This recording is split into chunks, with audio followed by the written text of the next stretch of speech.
আসসালামু আলাইকুম। আজকে গিয়েছিলাম বৈশা জালের কাছে মাছ কেনার উদ্দেশ্যে। যদিও এই খালে কোনো স্রোত নেই, সে কারণে মাছের পরিমাণ ওইভাবে পাওয়া যায় না। এই জেলে কাকাকে অনেক রিকোয়েস্ট করে তার জালটি উঠাতে বললাম। সে আমার কথাটা শুনলো এবং জাল উঠালো, পড়ছে কিছু কাকা কিন্তু না খালি এই দেখলাম মাছের পরিমাণ খুবই ও কম। ওই জরছে খুবই সামান্য কিছু পুঁটি মাছ পেয়েছিল। কাকা যে দিবে এখন যান আমাদের গ্রামগঞ্জের হারানো ঐতিহ্য এই জালটি। যদি খালে প্রচুর পানি থাকতো এবং খালের স্রোত থাকতো, তাহলে মাছের পরিমাণ বেশি পাওয়া যেত।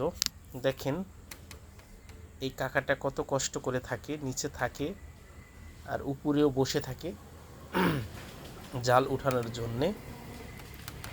কিন্তু পানি বর্তমানে চায়না জালের কারণে এই গ্রামগঞ্জের এই ঐতিহ্যপূর্ণ এই জালগুলো এখন আর দেখা যায় না। চায়না জালে এমনভাবে কানাপোনা থেকে শুরু করে সব মাছ চায়না জাল শেষ করে দিচ্ছে। ছোট মাছ বলতেই পাওয়া যায় না এই চায়না জালের কারণে। সবার সোচ্চার হওয়া উচিত গ্রামগঞ্জের এই